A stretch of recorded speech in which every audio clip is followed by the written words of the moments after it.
If your plane is sitting in the hangar, it's burning money. Right. If your plane is flying, it's burning money. So like for me personally, I'd be like, all right, I'd rather be burning money because I'm flying it.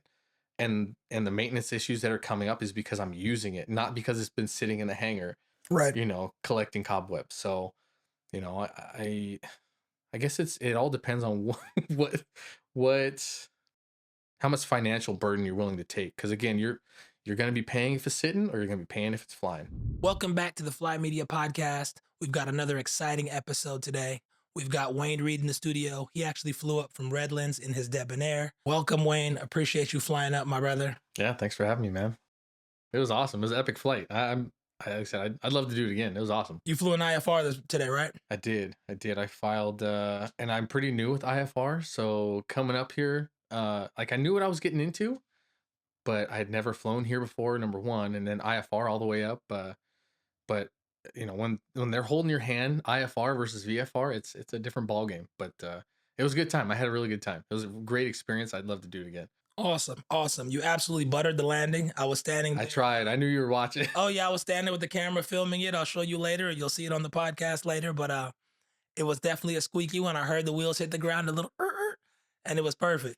Yeah, it felt nice. The winds were kicking me around a little bit, but it felt nice. So It must be nice in a big aircraft. I was telling you after I picked up, like, I don't think I would have flown this in a 172 because of how like light it is and how you get tossed around. It was 17 to 26 knots, pretty much right down the pipe, right? yeah, it wasn't bad. And I don't know if it's because of the water features prior to the airport. Like it was smooth sailing the whole entire way here. And then as soon as I was on like the final approach fix, I just Mhm. started getting wrecked. Autopilot was I had to make sure the autopilot was keeping up with it, and it was kicking me around pretty good. So, and then yeah, short final. I don't know what, like you said, the winds coming over the Oakland hills and stuff. It made the approach interesting. So it was a good time. Perfect. Part of being a pilot is challenging yourself, but also knowing your limits. Um, so it's great that you were able to try something new, accept a new challenge, and I'm pumped to have you on the show. Yeah, I appreciate you having me, and I know, yeah, like you said, you want to set the bar high, but not too high, and make sure you know what your abilities are. And like I said, I always tell people, a plane's a plane's a plane. As long as you're staying within the parameters of what the plane's capable of, you stay within your guardrails, and you'll be all right. You'll be all right. That plane can take you to places you may not feel comfortable. You know what I'm For saying? sure, for So sure, it'll get you into places. It might not get you out of some certain places, but for sure, it'll get you into places that you want to go. I did mention you're from Redlands, which is Southern California, but for people who are outside of California that may see this, what was the distance of your trip today? It was just under 400 miles. So that is a long distance. You could technically turn around and make it home on one tank Yeah, from yeah, that, yeah, but yeah. it's still long enough to where like the weather patterns are way different. The clouds were at 4,000. That was the tops, right? Tops were 4,000. I thought it said bases were at 500. Sheesh. I mean, I was in the soup pretty quickly.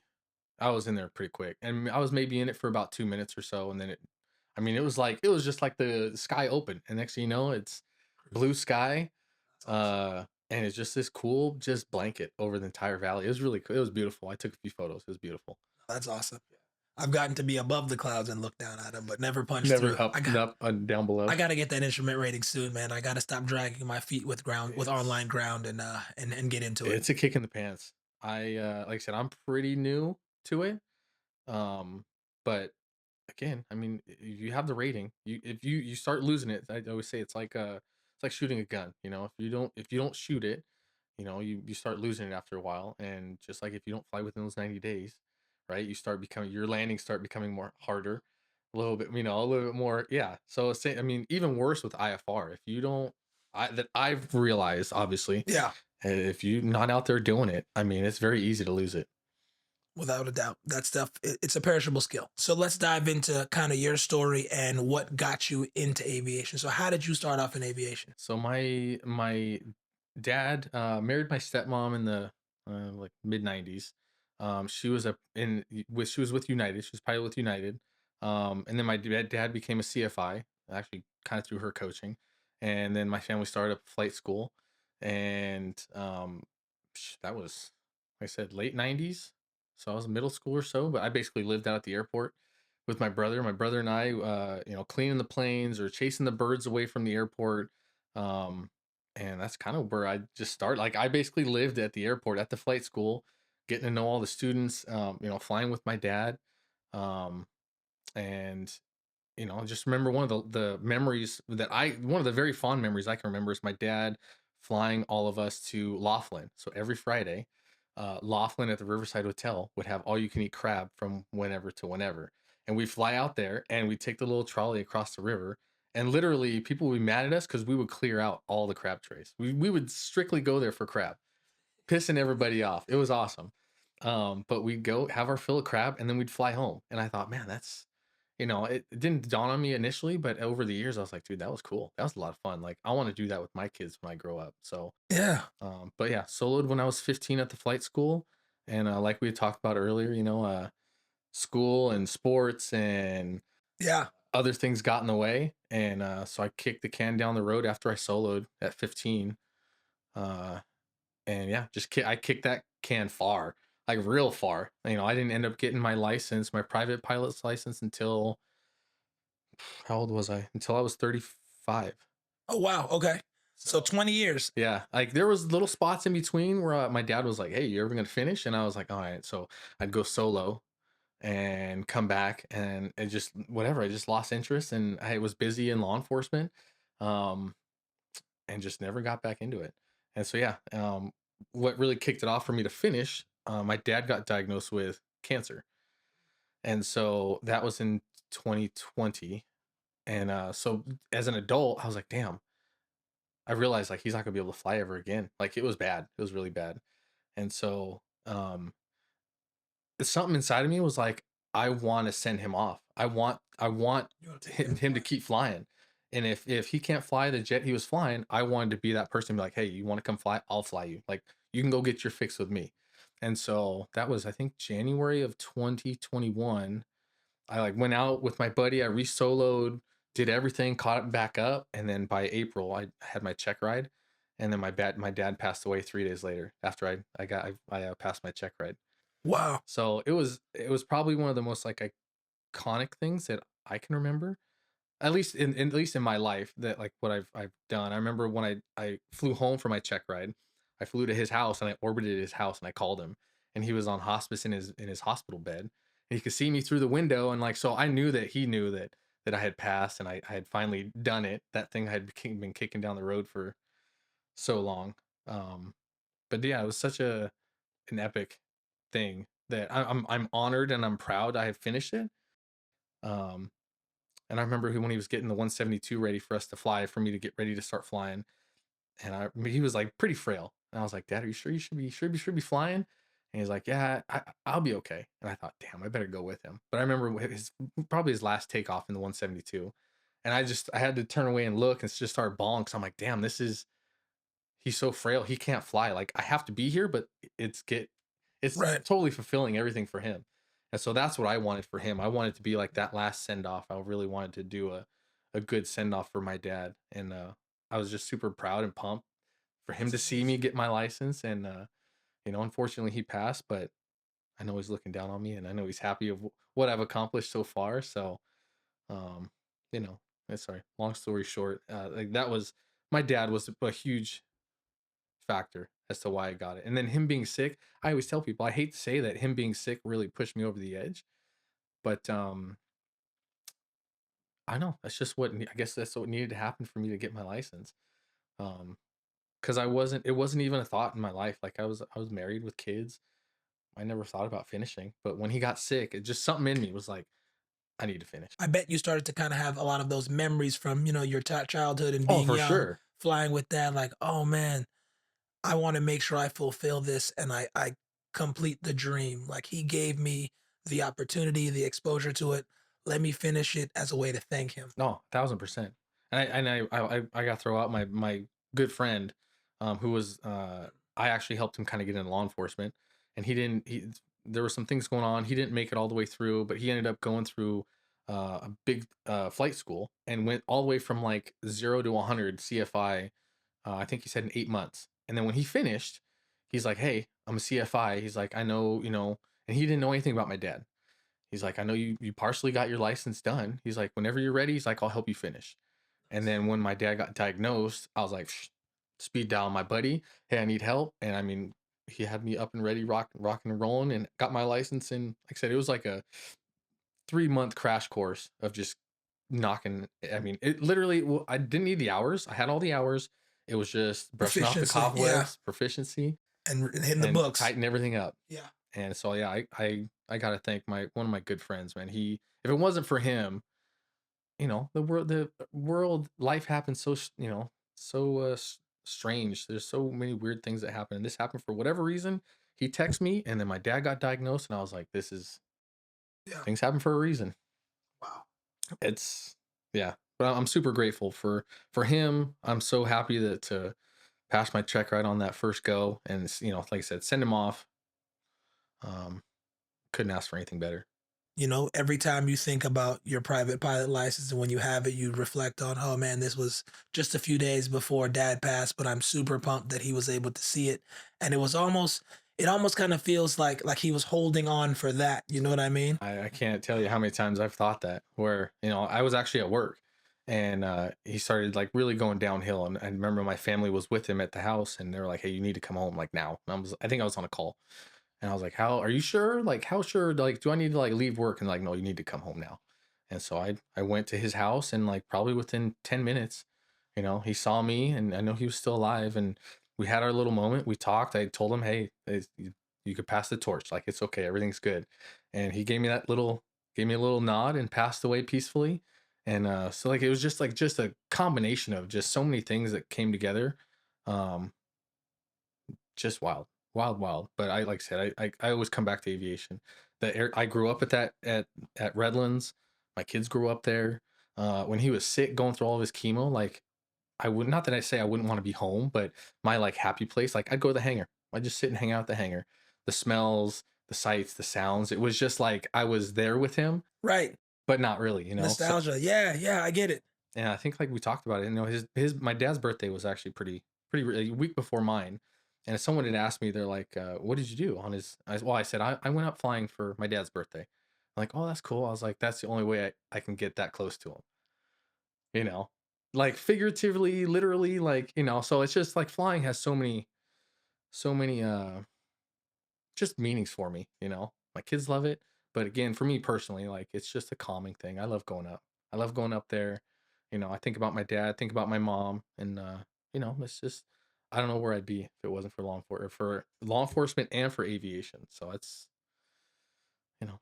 that's me. It's in my blood. Well before finishing your PPL, you got into law enforcement. Like, what was that like? When did you decide that was the route you wanted to go? Being that you had a dad that was a CFI, stepmom was an airline pilot. Well, it's yeah, funny story because I at the time graduating high school, my dad was like, "What are you gonna do?" I'm like, "Well, I don't know. I don't know what I'm gonna do." And he's like, "Well, you're gonna join the Air Force unless you don't figure something out." And I was like, I'm okay. I'm all for it. Like, let's do it. He was in the Air Force, Wow. um, and I remember at some point my mom, she was in law enforcement, and she's all, "Why don't you try and go get in law enforcement?" I went on a ride along, and I was like 18 at the time, and when I went on that ride along, I'm like, "This is cool. This is so cool." And so I applied at the police department and got a job like 2 months out of high school, and I was a cadet for about a year, and then I'd lateral to another department, and they offered me a full time job as a police officer and sent me to the academy, and yeah, that's all she wrote. So I was a police officer for almost over a little over 18 years. So, and like I told you, I had little spurts of like my dad would be like, "Hey, you want to get this finish this up?" And so I go solo, and then like I got married and had a kid, and then I dropped all aviation. Then, Right. so I was always had one foot in, not even a foot. I maybe had my little pinky toe in it. But and my dad never pushed me to finish. I wish he would have. Part of me wish he would have. Um, but at this point, like it happened how it did, and I'm happy the way, I'm here now. So Yeah. I'm happy with it. But yeah, no, I had a long, good career in law enforcement and made a lot of great friends, have a lot of great memories, as I'm sure you in public safety. I'm sure you can say the same. Oh yeah, definitely. You meet some amazing people from different walks of life. Yes, you do. People that you end up being bonded with forever. I have a good friend. We still keep in contact. We still talking the same shit like we used to. But love him to death. Like just like you said. I mean, I basically I'm the uncle to his kids. Yeah. You know, sometimes his wife will text me, we'll joke around, but no, it's I wouldn't change anything. The family aspect of, public service, fire, the police force is incredible. You really do, like, you're bonded. You see and go through some insane things on the call, some things that stick with you and some things that, you need to lean on your brothers and sisters to be able to shake off. So Ain't that the it's truth? definitely something special. That's true. But then you get into aviation, you find like it's kind of a similar community. You know what I mean? Where we all have a common goal: fly airplanes, have a blast, make new friends, and, learn and teach others as we go along. Yeah. No, for sure. I think I wish law enforcement would take a page out of aviation. And maybe it's because, we're not trying to get promoted. Like I'm not trying to out promote you in aviation. And I think that's kind of the downfall. And I don't know if that's the downfall of the fire department. But in law enforcement, it's like you're all brothers, right? Like I would stand side by side with you into a gunfight and to save you or save other people. But on the flip side, when now it's time for promotion stuff, like, oh, who's gonna stab me in the back for like promotions? Like, and I don't know if that's I mean I'm going out on a limb, but I would probably say that's a majority of law enforcement, and it's a little sad. And I like I said, I wish that law enforcement would take a page from aviation. I don't think I've come across anyone in aviation that's like wanted to like outdo me in something where I'm like, "Oh, that's crazy. I thought, we're all just pilots. We're all, trying to get home safely. Uh, and I can call any one of my pilot people that even some of the people I don't know very well. Yeah, I mean, I could probably call you and be like, "Hey, I need help on, what do you think about flying into your airport?" And you'd be straight shooter with right. No, that's the truth. funny story. I have a old supervisor. He hit me up and his kid wants to fly. And so I took him out on a flight. I Yeah, call it discovery flight. And from there he was hooked. But he's a motorhead, right? So he's like, "Oh, I don't know if I want to be a mechanic." And I was like, "I'll take you flying." So we went flying and kid's hooked. Like he's out there. I mean, he's soloed. Even his dad called me. He's like, "Is he supposed to be soloing this soon?" I was like, "Yeah, he's about 15 hours in." The CFI hooked him up with said kid's solid. Like, that's what's up. and but he was out at the airport watching his kid solo. And I remember him telling me like, because there was a bunch of us out there, and he's like, "Is this normal for like the pilots to be talking like this?" I was like, "Yeah, this is how we all kind of, this is how we all kind of do. This is how the airport is." He's like, "This is like way different than law enforcement." I'm like, "Yeah, it's a Yeah, whole different beast." it is awesome. I love it. People love every doesn't matter what kind of airplane you fly, what kind of airplane you have. People just like you have a plane. This is epic. You want to go somewhere, you Let's want to go do fly. something. Can we go on? You're in a Debonair, somebody else is in, a 172, a 152. You're like, shit, can I get in your plane? Can we check that out? You get exposed to so many different things. You're like, oh, this is different. Like, some are super light on the controls, some are slow and stable, some are super fast and squirrely. Aviation is just something special. Like there's an allure about it that if you're not in it or you're not exposed to it, you'll never understand and you'll never know. Yeah. I have friends that, I tell girlfriends like, you're crazy, you go flying and blah, blah, blah. You spend, X amount of money. I'm like, yes, but this is life altering. I've taken buddies up and they come back and like, dude, this is the coolest thing I've ever done. I'm like, yeah, Well, how I many people know. have you talked to and then been like, "Wait, so you don't have to call ahead of time? Wait, so you don't have to Right. like you can take that with you when you fly? Oh, wait, you can go there anytime?" I'm like, "Yeah, let's go. Come on." Freedom has a new meaning. The day you get your private pilot certificate, I don't want to say this to like mislead people and tell them to make bad decisions, but the reality is you can go anywhere, do anything at any time. Like there's nobody necessarily that's going to physically stop you. You still need to make the right decision based on, safety, what you're capable of, what your certifications are, but you technically do have the freedom. Oh yeah. Yeah, any 24/7. As long as you're flying within your limits. I mean, you guess you can fly outside of your limits. Right. Might end up somewhere you don't want. Somebody else is going to tell your story for you. Yes. Yeah, absolutely. I'm going to see you on pilot debrief, and I don't want that. So know your limits, stay within them, but the freedom you have.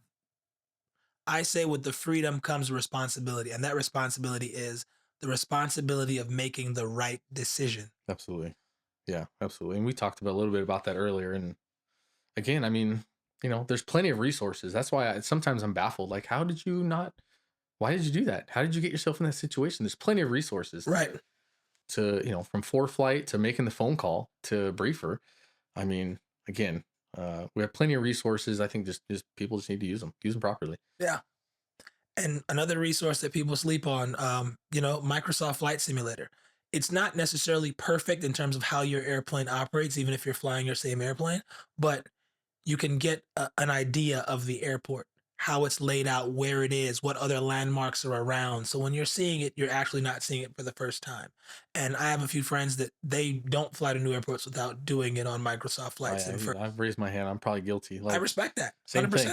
100%. I have the yoke too, like we talked about, but I found it a little easier. I bought a little mouse and I can use the mouse where I can do like fine movements like on the so my plane's a straight tail. In the game is only there's a V tail bonanza. So I'll hop in the V tail because it has a 430 and that's what I have. So like I hopped into that and flew that RNAV last night. Um, and it's wild because all the buttons they basically work. You can program the RNAV into it, and it has all the waypoints. And I'm like, that's crazy. That's madness. I'm playing on a whatever $100 video game basically, and it has the entire RNAV built into it. So yeah, I mean, I flew it going into Concord last night, and I remember specifically, I remember the windmills. I remember telling my wife, like, "See, look at all these windmills in the game." And then when I flew in here, I was like, "Oh, then the airport's there somewhere. I know I'm close. I'm here. See, that's I'm here." awesome. That's Yeah. pretty cool. No, it was yeah. Unless especially if I'm going somewhere a distance that I have no clue Right. I've never been there. But for the most part, yeah, I'll fly it on the sim. Why not? Kind of moving forward into your journey, you mentioned, having your instrument rating. Obviously, you were able to make the flight today. What ratings do you currently hold? I just have just my private and my instrument. Okay. I know they're not ratings, but I also got my tail wheel endorsement. I was Okay. working on aerobatics. Gonna do some spin stuff. Some things came up, but yeah, just the private and my instrument. Working on my commercial right now. Okay. So it's I mean it's a grind. You know how it is. It's a grind. Definitely. And I think that's why I've been holding off on instrument. I remember how obsessive and how much time and hours and devotion I put into private. Um, and I'm just like, am I ready to go down that wormhole again? I think I need to try to knock out instrument and commercial, just like get them both done in like a month and a half and be done with them both and then just continue building hours and having a good time. That's tough. I mean, I would tell you though is that like if you start to get sidetracked, like the studying's becoming too busy or whatever, but just don't get sidetracked from like not flying. Don't be discouraged. I have friends that are like, "Oh, I'm working on this." I'm like, "Oh, when was the last time you flew?" And they're like, "Oh, it's been, I'm out of currency." I'm like, "Dude, just studying's good, obviously, but a lot of the actual flying that you're doing that's not IFR, like some of it, still applies. You still have to learn how to pilot the airplane, Right. or you still have to, be proficient in piloting it. So, actually coming in here, I think I was telling you, my autopilot was lining up with the wrong runway. I don't know if it was the winds, I'm not sure, calibrations, whatever, but I ended up clicking off the autopilot in the soup and flying it by hand, flying the approach by hand, and I can't tell you how many people that I've heard that have been like, I haven't done it by hand in a while, and start getting off of the needles and stuff, off the glide slope, and that's how things go sideways. But yeah, learn how to be proficient in being as my wife says, not an operator, but be proficient in being a pilot. That part. Yes. We're not just pushing buttons. Yes, we're not pushing buttons. I mean, if you are, that's great. It's, that it's nice to have the ability to, be a little bit not carefree, but a little hands off. But you need to have the skill to go, something is wrong here. This thing is malfunctioning. I have to know how to fly this airplane. Yeah, absolutely. Especially if you're carrying passengers. I mean, People you like and care about. yes, absolutely. Speaking of which, and carrying passengers, how often does your family fly with you? Like, are they into it? Oh yeah, my wife loves it. My kids love it. My kids, actually, my 4-year-old, she's not begging me, but she's basically is like, if the weekend's coming, she's already like, "Oh, we're going to hangar." I'm like, "No, no, we're not gonna go to the hangar. We're not. Do we have stuff that we have chores to do?" Um, my oldest, she likes it. We have a little baby. We can't tell if she likes it or not yet. We've taken her up though, and we got it. Smile. She cracked the smile. So I'm Really? I'm assuming, you know, And how old is she? she's 5 months old. Wow, that's awesome. So, and I would say if she's falling asleep, like you said, if they're falling asleep and flying, that's good. But if they're still asleep post landing, I can call it a day. You're good to go. It's mission accomplished. Those are the goals in aviation. That's how you know you've made it and you've Yeah. buttered your landing when you don't wake the babies up. No, absolutely. If the wife's clapping, or even if the wife is still sleeping, that's a win for me. Oh, my wife doesn't sleep. We've had one or two She bumpy doesn't? ones. No, Oh, we've had one or two bumpy landings, and after that, she's looking for the oh why shit she's wide handle. she's wide awake. She's holding on white knuckles. She's looking at me like, "You better not mess this one up. I'll make a good landing, and she'll be Uh, biggest fans." Well, that was a phenomenal landing, babe. Getting more consistent, and flying different airplanes. It'd be nice to have my own someday where I can just, be consistent someday. Like I know like the back of my hand because I fly that plane all the time. Yeah. Versus I'm kind of, bouncing from the 182 RG, which I'm new to flying, back to a 172 to the Archer. And it's great to be able to fly different planes, but they're all very different in terms of, oh, absolutely. that sight picture changes. Like a 172 looking out of that versus looking out of the Archer, Yeah. just the angle of the cowling itself changes drastically. I remember the first time I flew the Archer, I felt like my sight picture, at least looking off the cowling, like the cowling was pitch up to be flying level. Yeah. Versus yeah. In a 172, it's truly like flat on the horizon. So it was very different. It's funny you say that because I remember doing some. I've been doing my training in an Archer because even though I have the Bonanza, I do flight training in an Archer, and I remember one of my first times flying it, and they said, "Oh, go ahead and put some flaps in." And I was looking all around. I'm like, "Oh, there's parking brake here." I didn't realize that was the. Yeah, the Johnson bar. And then practicing commercial maneuvers like power off 180s. That's a game changer. You get in is right when you feel like you're starting to like lose the lift. Pop the little parking brake there.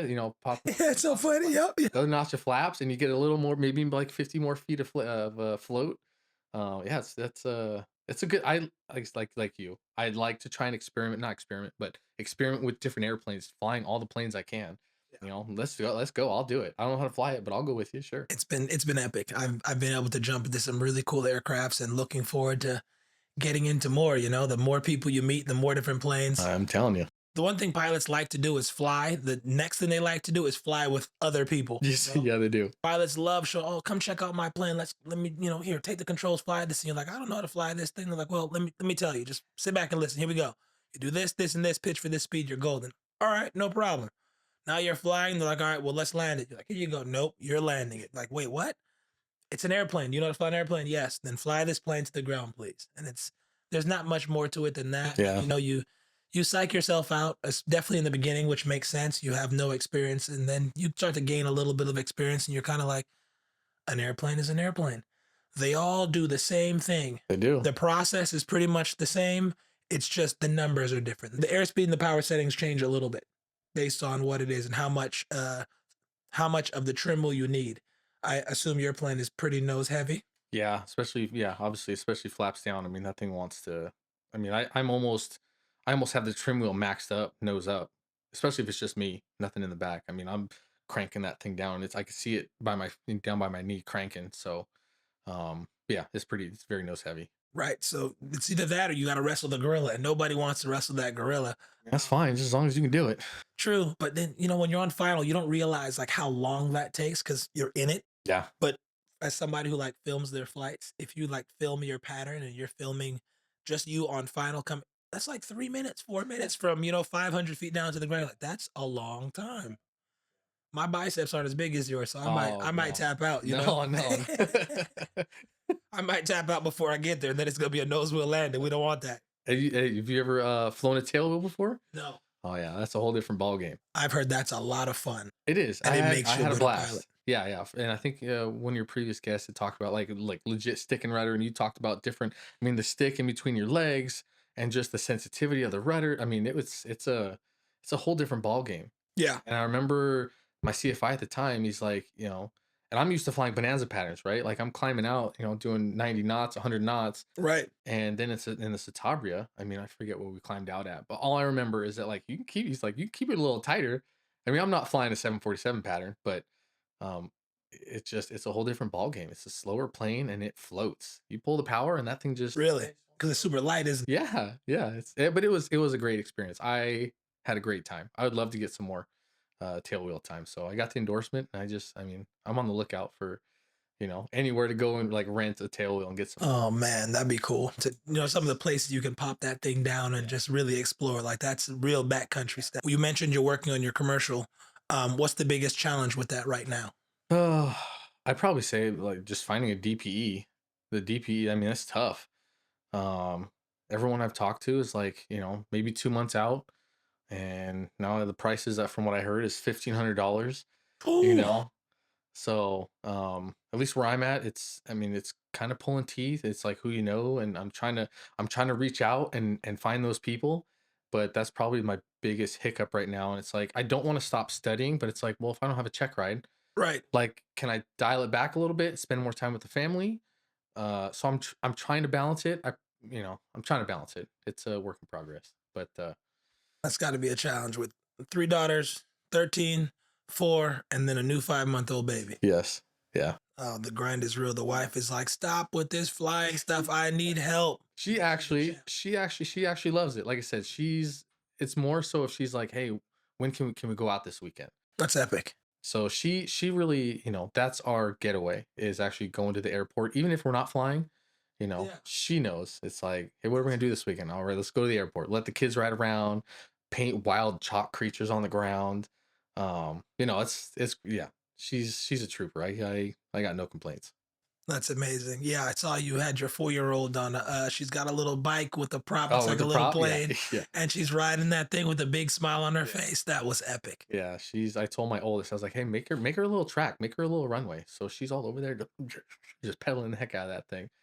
But yeah, no, she's, like you said, you're making friends out at the airport. I told you before, she's making friends without me even knowing. A bunch of the dudes out there, and even like, like I said, people driving by, she's waving at them. People want to pull up, want to talk to us. I mean, we have a great little airport. Our airport is amazing. So, being that you spend that much time at the airport and you have your own hangar, are hangar fees like reasonable at your airport? Or Yeah, they're reasonable. I think I could probably squeeze 3 planes in it. I currently have 2 planes in it. oh wow, I mean, I think I pay just about 850. So, I mean, I'd say it's pretty reasonable. I split it with a friend, and I know there are some bigger hangars. but yours fits 3 airplanes, so this is not a little T hangar. No, it's not a T hangar for sure. Talking about the Bonanza, when did you get the Bonanza? So my wife and I have owned it for about 2.5 years now. What was the first thing you did to it? I put the shoulder restraints in. Okay, I don't know what study I saw or where I found it. Actually, it might have been one of my buddies, that my buddy who's like the Bonanza guy, and he's like, yeah, you should look into like the head trauma of off landing okay, yeah. statistics and things like that. Even where like people had landed off airport Mhm. were still dying because of like the head trauma they received from, Really? abruptly coming to a stop. And like I said, I thought I saw some statistic where it was like, if you use the shoulder harnesses, it prevents you from going forward. I hate to say killing yourself, but it prevents you from going forward and having that bad injury. And so that was probably one of the first things I was like, I looked at the numbers, I looked at the statistics, like it supports it. It looks like it supports it. So talked to my mechanic, I think it was right around an annual. Um, Bought the shoulder harnesses, and haven't had them ever since. I mean, they're, like I said, they're comfortable. I don't even notice them on. They just clip right into the Yeah. lap belt. But that was probably one of the first things I did. Okay. 'Cause I just want to be a little bit more safe in it. Just upgraded the panel. I just put in some new Garmin 275s. Um, How are you liking those so far? I love them. They're nice and bright. They got synthetic vision on them. They do what I want them to do. I can put in minimums on them, and they talk to me and things like that. And like I said, they're great devices. There's a lot going on that Yeah. little circle. A lot of people ask, well, why don't you just buy Right. a Go with the full full screen or something? G3, Yeah. GX3 or whatever. But I mean, to be honest, I kind of like the old school look. I've only granted had it for 2.5 years, but there was one year where I think there was like literally nothing for the annual. I think the annual was probably, I think it was like $4,000, which I felt like was okay. That's reasonable. They put it on jacks, they swing the gear, they do pull all the upholstery out, and Yeah. there's a lot going on. And then another year where I think there was like a leak in one of my brake lines, and there was a leak here and a leak there, and I think I had a leak coming out of one of my sumps. One of my bladder sumps had Okay, a leak shit. in it, and it wasn't bad. It was just a constant little drip. So then I had to drain the fuel. I had to fly until like it was bingo fuel, and that Okay. was gnarly. And then he had to take the sump out, the little sump nipple, and Yep. anyways, so There's been other years where it's been a little more than I wanted and more than the wife wanted, but I think I told her though, and I would say this to your viewers that like if you're thinking about buying a plane, you just have to realize like if you're gonna calculate, okay, if I fly this much, is it worth that? Is it worth this? If I don't fly whatever, it, regardless, if your plane is sitting in the hangar, it's burning money. Right. If your plane is flying, it's burning money. So like for me personally, I'd be like, all right, I'd rather be burning money because I'm flying it. And the maintenance issues that are coming up is because I'm using it, not because it's been sitting in the hangar, Right. collecting cobwebs. So, you know, I guess it all depends on what what how much financial burden you're willing to take. Because again, you're going to be paying if it's sitting, or you're going to be paying if it's flying.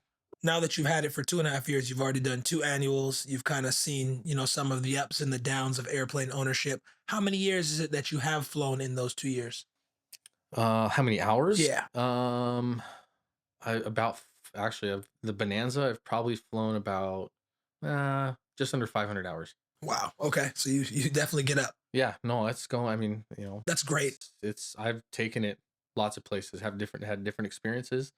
And like you said, talked about ownership. I mean, I had a alternator failure that I didn't really realize at the time, like what necessarily was failing. I knew something was happening, but I had an alternator failure and had to divert to Hollister, and that was interesting. And then on the way back home, failed again after I thought we fixed it.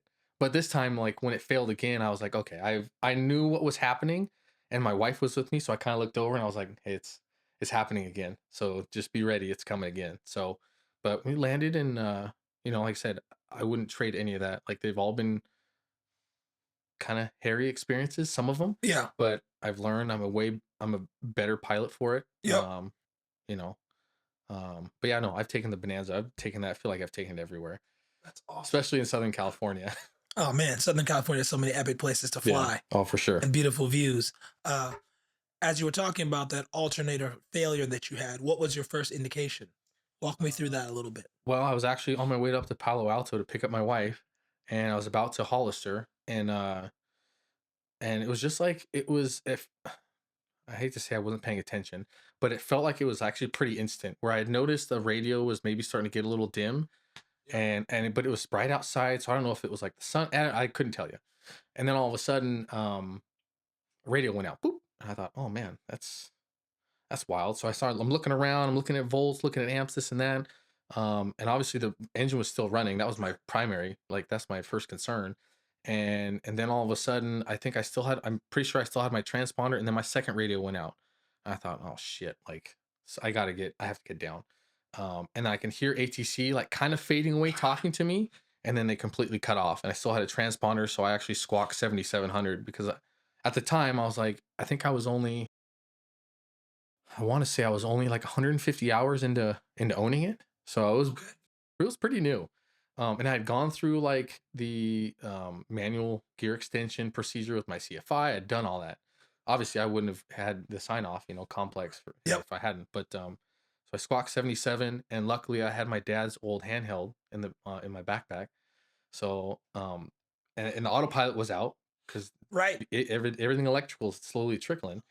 And so I grabbed my I grabbed my handheld, and I actually put it underneath my headphones. Um, and then I took out the POH, and I'm flipping through the POH, just trying to go through all the checklists. And so I diverted to Hollister, and I was able to key up on the Yep. handheld and talk to someone on the ground. And they're like, "Hey, we have a Bonanza facility here." And I was like, let's get him on. So got to Hollister. I did like probably 2 laps, and the guys on the ground, they were like, it looks like your gear is down, but we can't tell 100% because on the Bonanza, because of the doors, it Yeah. looks like it's not down Right. Right. all the way, Yeah. right? And so I remember probably my third lap. Did you do it manually or you went electric? Well, so as I'm doing like the first or second lap, I went through the procedure, pulled the circuit breaker, put the handle down. I was cranking. Okay. Yeah. And so I cranked probably about, I know you're supposed to do, I think it's over 50, just over 50 cranks. And I think I did about 20, and then it stopped. And I'm talking to the guy, with my headset. I'm trying to hold the headset, and I'm looking through the book, and I'm trying to fly. And I remember the guy on the ground was like, if the crank stopped, counterclockwise, you're good to go. I thought, well, shit, I don't want to hear good to go. Like, can you see it? And he's like, I don't, but I can't tell if it's down or not. And I'm still looking, troubleshooting. And then I see a very faint, actually, I think I just was in a turn on the whatever, downwind or crosswind or something. And the shadow had crossed over the landing gear light. And I saw a little tiny green little, Right. I wasn't even thinking about that. That landing gear light is also electrical. So your indicator outside of that, yes. Yeah. and in the Bonanza, it's not like in a high wing, like there's no mirror There's that no, you and can I don't look have at, right? mirrors. Um, and so I also do have a little mechanical window on the floor. Okay. So as you're going from up to down, it's if it's down it says DM, if it says up. But in between, if you're stuck, it's like a barber pole, like little Yep. hash Yep. marks. And so I like I said, I cranked it. I thought it was good. I looked down. It said DN, but it was like wasn't on there That's what properly. you're saying. Okay. So I asked him. I said I don't know if it's down or not. And then the guy said, "Oh, I don't know. I can't tell. Keep working at it." And I looked and saw the little green light. I told him, "Hey, it looks like the light is illuminated just a little bit." He's like, "Well, if you got a green light, you should be good to go." And I was like, "All right." And then I think I was on my third lap, and he's like, "Well, do you want to do?" He's like, "Why don't you do a few more laps? Burn some fuel." And yeah, and I was like, I straight up, I remember telling him, "Nah, third time's the charm. Like it's either now or never. Like what am I gonna do?" 80 gallons of fuel. Yeah, what am I gonna do? I have the fuel, the engine's running. Like, let's attempt it. I'd rather not be burning fuel and run out of gas, and now I'm off field somewhere. And that was my mindset. But I remember looking down as I crossed over the runway, and I'm like, oh man, look at all those fire trucks and ambulances. Like, what the hell? What are they doing there? And I was like, oh, they're here for me. Oh crap! Bruh. I You didn't got the realize. cavalry. That wasn't what I wanted. That was my intent. Um, and I guess squawking, and I look back on it and think, well, should I have not squawked 77? Um, and some people like, the internet is ruthless. Some people on the internet was like, oh, you obviously didn't know what you were doing and yada yada yada. But it was like I was a 200-hour Right. Bonanza pilot, and I never officially had gone through this, and and I just remember thinking, well, it might not be an emergency to you, but I felt like it was to me. Right. And I had the resources there. If I had to gear up and then the shit catches fire, I mean, Which is possible. I'd be safe. If you didn't want to squawk at 77, you might not be safe. I mean, Right. so I mean, whatever. Call it overkill. Call it what you want. But I remember finally going to land, and it settled down on the gear, and you kind of get that okay, and then it just settled, and I'm like, okay, everything was good. Pull up to the fire guys. I was super appreciative. Like, dude, thank you guys so much. Like, I'm sorry for it's like sorry for wasting your time. I Yeah. mean, but they're like, no, no, I ain't waste of time. We don't come out here. This was cool to Right. watch. As a Like, firefighter, whatever, that is what we're here for. We yeah, love those opportunities, yeah, those moments. Even if they just get to watch a plane land, that's pretty dope. yeah. So it was, I mean, it was a hell of an experience. But like I said, the mechanics there were great. I don't remember the name of the FBO or the shop, but they thought it was this part. They changed this. The guy took it out of his own Bonanza, Wow. and put it in mine, and then he charged me for like a new piece. That was, anyways. It all worked out. Went and picked up my wife in Palo Alto, and then we did the Bay tour. So I was like, Nice. "Oh, dude, everything's running fine. Like Right. everything looks good. It's fine." And then probably 3/4 of the way back home in the high desert over Palmdale, uh, So, yeah. boop, radio went out, and I remember I was like, "Shit!" And I had my wife. I looked over. I was like, "Hey, it said it's happening again," and like she didn't freak out because like I wasn't freaking. Um, but also like I had just experienced it. Right. I knew what was coming. I knew what was going to happen. And at that point, I think I had dropped the gear. Yep. I still had enough power. I dropped the gear like I was just gonna I was ask. probably 20 minutes out, Okay. which is far in the Bonanza. But I was What like, was your fuck. altitude? Yeah, exactly. 20 minutes in the Bonanza is what? 80, Yeah. 60, 80 miles? Yeah, I mean, I was definitely like near Palmdale, near the Cajon Pass, if you Okay. know Yep. the I know where pass that at all. is. But Yep. I know that I well. was just north of the Cajon Pass. I dropped it. It came all the way down. I got the light. And then I think as soon as all that happened, like everything else gone. Everything's gone. And it even didn't have radios for my wife. Right. No No comms comms with between my the two of you. wife. Yeah. So I remember like yelling at her, "Hey, you have to look for airplanes. You got to help!" Like because we were gonna enter the pattern at uncontrolled. Um, I think my iPad was still working, so I might have had traffic. I don't remember, Okay. Yep. but I just remember yelling because there was no intercom. And like I said, had the green light, had the indicator on the ground, landed. Um, hugged and kissed each other and said, "All right, we don't want to do it again, but we know it's not catastrophic. Like Right. this is doable." Do pilot shit at that point. Yeah. Fly the No, airplane. that's what you have to do. And that at that instant, the first time that happened, that made me realize because you see all these accidents. Just like how did you crash on the downwind? Like what the hell were you doing? Totally understand how that shit can happen. I mean, like I said, I had the headset under the radio underneath my headset. I had the POH open on the passenger seat. You know, I'm going slow speed to try and let the guys on the ground, and I have the Get a gear look. partially up, partially down. And I was getting slow, and I just remember like, hey, you have to fly this thing you got to fly, like f- screw all that other stuff. You have to fly, and like I said, that was a big moment for me where I realized like, damn, okay, like it can happen very easily. Yeah, right. Yeah. You're overwhelmed and you're trying to do wait all these things. I totally get it, and the autopilot is definitely a luxury. I try not to abuse it. Like I try and still pilot, not just operate it. But yeah, that was a big learning moment, at least for me. And owning the Bonanza, that was a huge moment for me. And it's funny because I talk to other Bonanza owners. I'm like, hey, have you ever swung the gear like on, cranked the gear on your own? They're like, no, we just simulated with the CFI, and like like I said, I could be wrong, but a lot of the people I talk to, they're like, yeah, there's not too many people that have physically swung the gear in an emergency situation. So, and like I said, the Bonanza it's an awesome machine. I love it and I trust it. Take my family in it, and that was probably when I was looking at planes, I was thinking about, okay, I want to go Cirrus or Bonanza. And the retractable gear was a huge like turn off for me where I didn't want to get a Bonanza. Okay. But then going through all that, buying it, going through, knowing that there's a crank, knowing that I could get it down in really any situation, um, that was a tipping point for me on like a selling point for me as to why I was like, okay, I like this plane. It's within my price range. I can do this. This is what I want. So, like I said, I wouldn't change anything. I am like, I feel like I'm a diehard Bonanza guy now. The stories, the challenges, the experiences are epic, and there are always like things that you learn from. You have oh shit moments where something doesn't work at a certain point. You were telling me about the alternator. I just had an issue with flaps the other day, Friday of last week.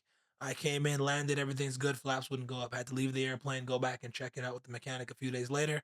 Got it working, but you just kind of never know. And I'm thankful that it was the flap, something I technically don't need to land, versus the gear because I was in the RG, the retractable, and I know how to do it manually, but how often do you practice that? Yeah. You get what I'm saying? So like hearing your story about just electrical system failing, and it wasn't a gear problem. There was nothing wrong with the gear in the first place. But the fact that the electrical system was working, guess what? That affected your gear. So you had to go and get down there and crank. I'm like, all right, next time I fly the RG, I'm gonna go through the procedure of dropping the gear myself. I'm gonna pull that breaker out so that way it doesn't obviously nothing wrong with my electrical system. Yeah. My practice, I pull the breaker, get the pump all the way down, make sure I get the light, look in my mirror and see all three tires, and then go, all right, I'm good. Now let's go ahead and retract it back up. I think it's very important. That's just like a reminder. Another thing I gathered from that story um, was the radio. I don't have a little walkie like that. I've thought about it. I've heard other people say like that's one of the things they have in their bag, and I'm just always kind of like, I don't know. After hearing your story, I'm like 100%. That is my next aviation related Yeah. purpose And my dad's old purchase. one that I used during that incident, Yeah. it died on me. And so for a while it died probably maybe a year ago. And I'd just been kicking the can down the road. I'm like, nah, like I'll get another one eventually. And then one of my good friends was flying his Archer to I think to Las Vegas. And same thing, he lost all of his electrical. No radios, no handheld, no nothing, and had to like divert to somewhere in the high desert. And so then I was like right away, okay, Amazon. I think I found those some radio on Sporties or something, but there's one that has two built-in plugs for a headset in the That's top great. of it. Okay. So there's no adapters because that's the problem. You get a radio, then you got to buy an adapter Yeah. that fits, the headset jacks. But this one has the built-in headset jacks. I haven't had to use it, but it's a easy radio, and Okay. it's clipped to my backpack, and like it's a little peace of mind. No, that 100%. I kid you not. That's probably gonna be my next purchase, even if I have to go. I'm not gonna fly for 2 weeks because I need to pay for this thing that is Yeah, currently gonna be my and it was flying it money. was pretty reasonable. I think it was like just over $200. Yeah, please send me the Amazon link. I'm gonna get one 100%. I'll link it below for anybody who's interested in picking up that radio again because you can't play with safety. Yeah, You know, it's that saved my butt for sure. how many hours did you have when you bought the Bonanza? Oh shit. Total time, I think I probably had 200 hours. Okay. 100, yeah, 175, 200 hours. Wow. Yeah. That's a lot of airplane. What Yeah. what were you flying before that? Before you Well, so transitioned into like I said, Bonanza? when we had a flight school, one of the planes, when we sold the flight school, one of the planes that he kept was a 172. And he kept it primarily for me and my brother to try and like get our licenses to be like, hey, this little carrot, you want? And we never took it, like I said. But when he passed, I actually took possession of the plane, and so we flew the Cessna 172 for, did we fly it for about a year and a half or so? And then it kind of came to a point, specifically when we flew to Paso Robles one time, and it took us almost 3 hours to get home because we had a headwind. And I remember my wife was like, "I don't want to do this again." Like that was long. That was excruciating. Like, and I was like, "All right, yeah, I hear you. Like, we got to do something else." So my dad was good friends with this guy that owned the Bonanza, and he didn't want it anymore. And so he's like, "Hey, Wayne Jr., your dad Wayne has been flying this. Do you want to buy it?" And at first I was like, "Hell no! Keep that thing away from me. I don't want to have to deal with the fuel system. I don't want to deal with the gear, and it's way too fast going from 100, Right, exactly. to 300 horsepower." Um, but From 107 knots to what do you cruise at in this thing? about 165, 170. So yeah, no. So it was literally, and then my CFI buddy, I told him, I was like, "Hey, what do you think? What do you think about this? Do you think it's doable? Like, is it a dumb idea? Like, what do you think?" And he's like, "Yeah, let's go test flight and see how you do and see how it goes." And he had a lot of faith in me, and he's like, "No," he's like, "Well, we can get you signed off." He's like, "This is we can do it." And so got signed off, bought it, and I mean, I've been flying it like I stole it every day. You put 500 hours on that thing in 2 years. That's awesome, Yeah, man. You were no, living. that's yeah. You were living the pilot's dream. I've been going, been getting after it. So it's been like I said, I was terrified of it initially. Before I bought it, I was like, no, no way. Um, but I'm very comfortable in it now. I love it. And you pretty much got your complex and high performance like in that airplane Yeah. in that aircraft. Yeah. Oh wow. Okay. And that was essentially after you had bought it. Yeah. Yeah. Basically, right. Yeah. I was in the process of buying it, and the guy that was selling it, he's like, I said, he knew me, and he's like, yeah, just get your insurance straightened out. We'll get the annual straightened out and get it going. And once he got it going, he's like, yeah, here, do what you need to do. Relationships, man. I'm Relationships, relationships, I'm telling you, relationships. it's come back tenfold for me. So I'm very fortunate. I'm very happy to have such close, good friends. So especially at the airport, like I said, it's that place is means a ton to me, and I don't know what I'd do without the airport. Coming from 172s, being a low time pilot, not being instrument rating, having little to no time in type. What was insurance like that first year? Yeah, I'm glad I told my wife initially because I don't want her to find out here. But yeah, no, my first year, a 200-hour pilot. I think initially I had maybe 50 hours in the Bonanza, maybe I think just under that. It was like $8,500 for insurance. And I remember the following year, like I said, I probably I think I put on like 200 hours or so. But I remember the insurance guy was like, "What?" I was like, I mean, I've been flying this thing. I bought it. I'm gonna fly it. I'm not gonna just let it sit there. And so I think my insurance the next year went down considerably. I think it was down. I want to say it was probably like 35 to Okay. $4,000. That's pretty reasonable for And then this last year was with no instrument rating, 2,500 bucks. those prices are predicated on the fact that you now have, like you said, about 500 hours in this aircraft, Yes. which is incredible. That's awesome. Yeah. Okay. So I mean, I told my wife, it's only gonna go down if I keep flying it more, Right. like, right? Like, yeah, what do if we're gonna spend money, we're spending it on experiences. Forget the, little trinkets and stuff. Like she doesn't have no coach purses. She doesn't do any of that fancy stuff. But she's very much like, what can we spend money on to go? Like, can we go fly somewhere? Like, Right. where can we Right. go? Something that's memorable, like Yeah, and I think that we've built so many memories in this plane in this short span that we've had it that, I mean, it's going to be hard to let it go. It even has our initials in it, AW. So it's like, it's going to be hard. It's going to be hard to let it go. And that wasn't on purpose. So, like I said, the plane's got a lot of history in my family, right. and it'll be hard to let it go someday. So we're talking about letting it go. Why are you thinking so much about like you're looking forward to what's next, right? Being that you have a family that just expanded. Yeah, family's growing, so I mean, as much as I'd love to, we could probably stick the baby in the baggage compartment, but it's probably not a good look. Yeah, no, I just need more seats. So like an A36 is something that's on the horizon. I remember seeing a commercial for a zoo that had like giraffes coming up to like your balcony, right? And I was like, oh, that's cool. I want to go there. And I remember they said, oh, it's a It's in place in Dallas, right? Santa Rosa. That place too. But I remember seeing this place in Santa Rosa, and I remember when I finally got my license, I was like, oh, I could finally take the kid that I thought I was gonna have 20 years ago. I could finally take this kid that's now here. I could take her to the zoo. Anyways, I made it happen. We went and flew to this zoo and we stayed at this place and it was freaking cool. It was such a cool experience. It was like I said, the zoo wasn't like going to like the wild animal park. I don't know if you've ever been there, or like the San Diego Zoo. Mhm. It was a very like intimate, small zoo. It almost seemed like it was a farm with Yeah. like Okay. exotic animals. Yep. But it was such a fun experience. You've built amazing memories and trips due to aviation. Like that's a 7 hour drive, 8 hour drive from where you live to Oh try to yeah, drive up here. for sure. But in the boat, it took you About two 2 hours. hours. Yeah, just over 2 hours. That's perfect. Yeah.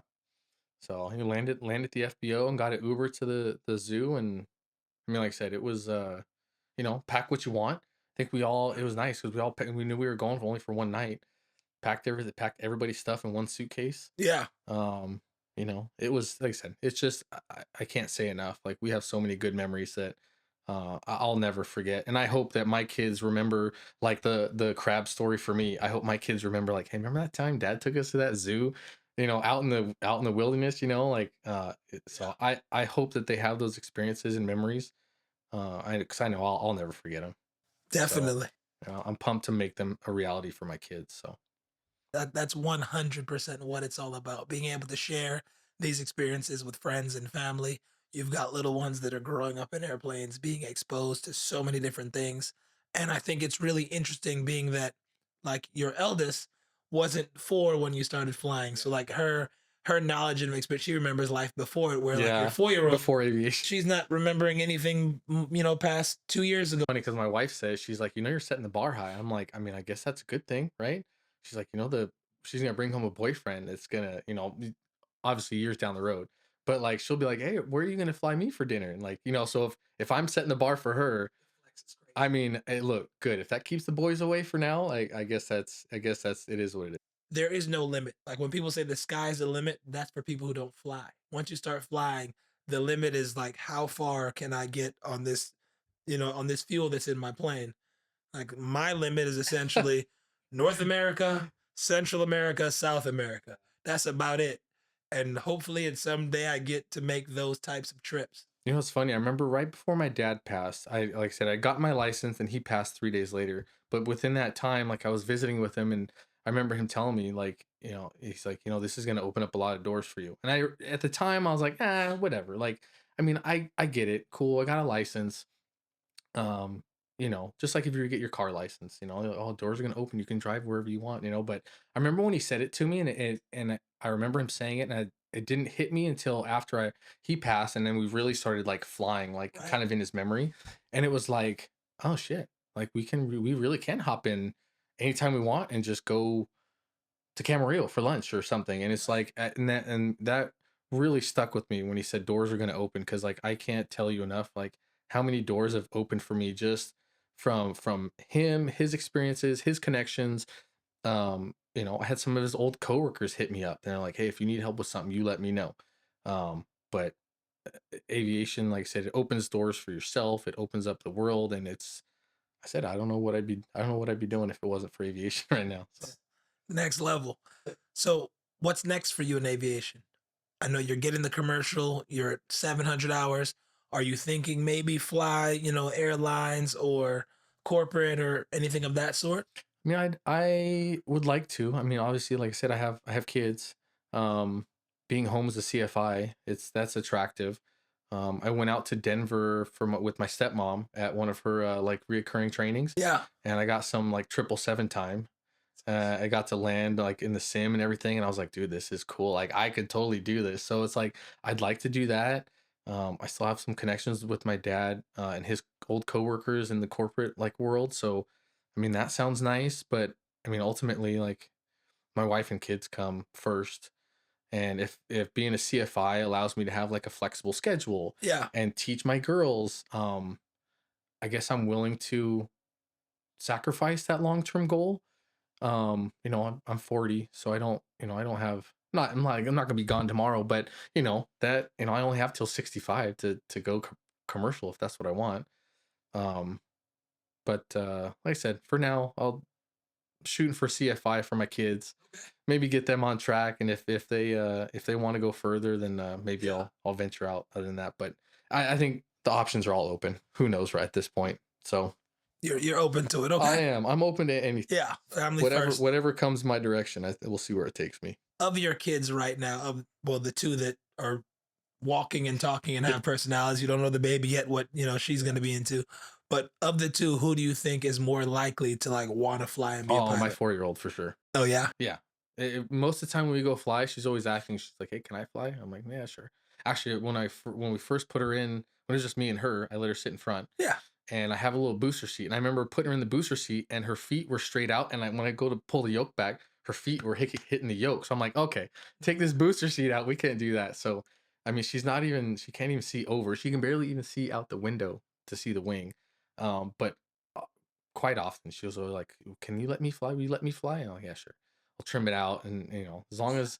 And then every once in a while she say, "Hey, can we go upside down?" I'm like, "Dude, do you This no, isn't that kind of plane, baby. no, no, we're not gonna go upside." She'll ask that. That's so Yes, she awesome. will. She'll ask me a lot. "Okay, when are we gonna go upside down?"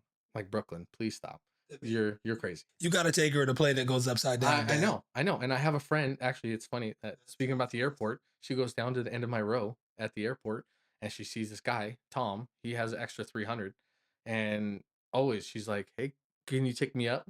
And he's like, the other day he gave her a Nerf gun to go shoot at the birds, chase the birds around. Like the guys and girls at the airport treat my kids like they're their grandkids or like they're their kids. Like I can't say again, I can't say enough. I love the place.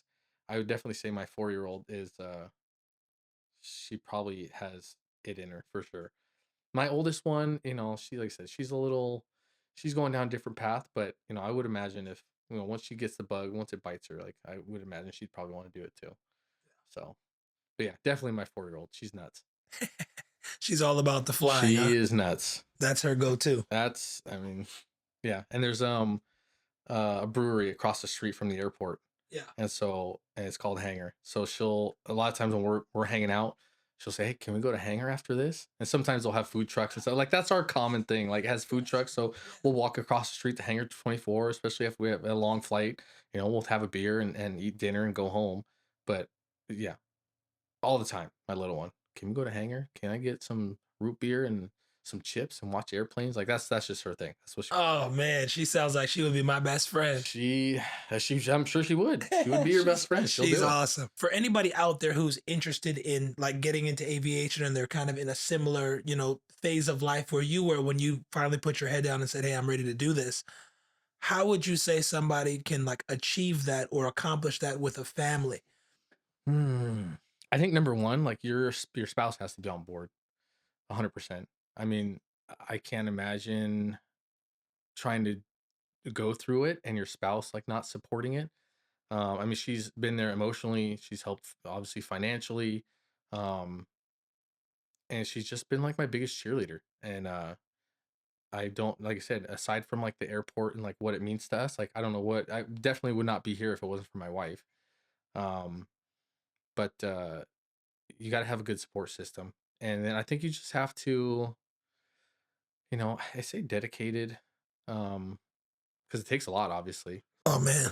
but you got to just get your nose down to the grindstone and just hammer it out because ultimately all that pain and suffering that you go through initially, like it is like euphoric at the end. You're like, ah, okay, like this was well worth it. So what was it that you wish you knew before getting into aviation? I guess just like what my dad said, I wish I would have known how many doors it would open. I wish, like I said, you get your driver's license and you're like, all right, cool. Like now I can just drive on my own, do my own. But when you get your pilot's license, it's just the community of pilots, the FBOs, the fuel guys that you talk to, the mechanics you come across, other pilots. It's just this community is just it's like no other. I just wish I understood how significant it would change my life. But now having my license, it's just like I kick myself like, damn, you know, I would have been like, an astronaut hours by now if I would have stuck with, what I knew. If I knew then what I Right. knew now. So, What's your current favorite place to fly? Like, what airport do you just ooh, love that's going to right that's now? tough. I mean, food is always the main driver. Oh, for sure. Most definitely. Like Camarillo probably The has, restaurant's pretty yeah, good. their restaurant's pretty good. Restaurant's good. The fire, huh? All right. I'm gonna have to add Camarillo to the list next time it's clear. Can't miss it. It's All good. right. It's good. And you're pretty close to Catalina. What's it like flying over there? Have you guys done weekend trips there yet? I haven't done a weekend trip. I've been to Catalina several times. Yeah. They actually have, talking about food, they probably have one of the best breakfast burritos I've ever had. The Really? breakfast burrito was delicious. And so their diner up on the field? Yeah, yeah, yeah. Up on the field. So now as we dive into the rapid fire round, dream cockpit. If you could fly any airplane, past, present, or experimental, what would it be? I think it'd be awesome to fly the space shuttle. Okay. I think that'd be really cool. That'd be different. It's a different type of. I mean, obviously, it's a whole different ball game, different glider. You have no propulsion. It's just that's like I feel like that's legit pilot stuff. So must have gear. Like what's the one piece of aviation related gear or tech that you absolutely can't fly without? I guess just my Bose headset. So what's your favorite sound in aviation? Is it the sound of cruise, the hum of that engine, or is it the squeak of those wheels on touchdown? Yeah, it has to be the squeak. So now like your pilot bucket list. What's the one goal that you still have to accomplish? CFI. I'd like to do that. Like I said, my girls mean the world to me, and I would love to teach them. Just with how much it brought my dad and I together. I would love to pass that on to my kids, um, and pass them my knowledge that he taught me, um, and hopefully, like give them that love of aviation that he passed down to me unknowingly at the time. Um, I think being a CFI, like, that would be a huge milestone for me right now. Okay, that'd be great. So that's one of the things that we'll expect in the near future. We'll I see you I knock hope. that one out. I'm trying. As long as we can get these DPs lined up. Yeah, I'm trying. I gotta hold some of these guys hostage. Now your landing playlist. If you could pick one song to play every time you buttered a landing, what would it be? Probably the Top Gun theme song. That was one of my dad's favorite songs. But yeah, it's just on the rollout, having that song playing, Okay. the initial intro, you're like, okay, yeah, like Uh-huh. this is cool. So next for you in aviation, you're gonna finish up this commercial, work on that CFI, and enjoy adventures with the family. Yeah, absolutely. I mean, we don't plan on stopping. That's what it's about here on the podcast. That's what my whole channel is about. Friendships, fun, community, you know? So I'm honored to have you on. Thank you so much for making the flight up. Um, where is it that people can find you if they want to follow your story after this? Oh geez. I'm on Instagram. So Fly Guy KREI, good old Redlands. Um, I'm on Facebook too if they want to follow. I make an occasional YouTube video if I have time. But actually, I use that Hanger app a ton. And I think if you're on that Hanger app, uh, you can follow me on there. And then there's a bunch of like different locations where guys who are also using the app can suggest, airports and things like that. But I mean, like I said, I love that app. Like I said, I signed you up for it as one of my recipients or whatever, and so it sent you a text when I took off and landed. And so, like I said, if get people on there and they can see where people are going and track them live time. I mean, that I love that thing. My wife loves it because if I hate texting her like, hey, I've landed, or hey, or she's texting me, or I'm not getting it because of the Right. communication. So I love that app. Definitely. The social aspect they've got there is cool too, where it's like tracking people's flights and how, this person flew, I think it tells like the amount of hours or something they flew each month. They've kind of got a leaderboard. Yeah, no, that's cool. I enjoy it. I have a good time with it. To all you guys out there watching, thanks for tuning in as always. Make sure you like, comment, or leave a review. It really helps the channel grow, and we want to inspire other people to get into aviation. My man Wayne, thanks for making this flight up here. Absolutely. Really appreciate you making the journey. It's been a blast. I learned so much about your story and experiences, and I'm excited to see where it goes from here. Yeah, absolutely. Thank you for having me. It was awesome. Appreciate it. Ah, my pleasure. To you guys out there, as always, may there always be wind beneath your wings. Peace.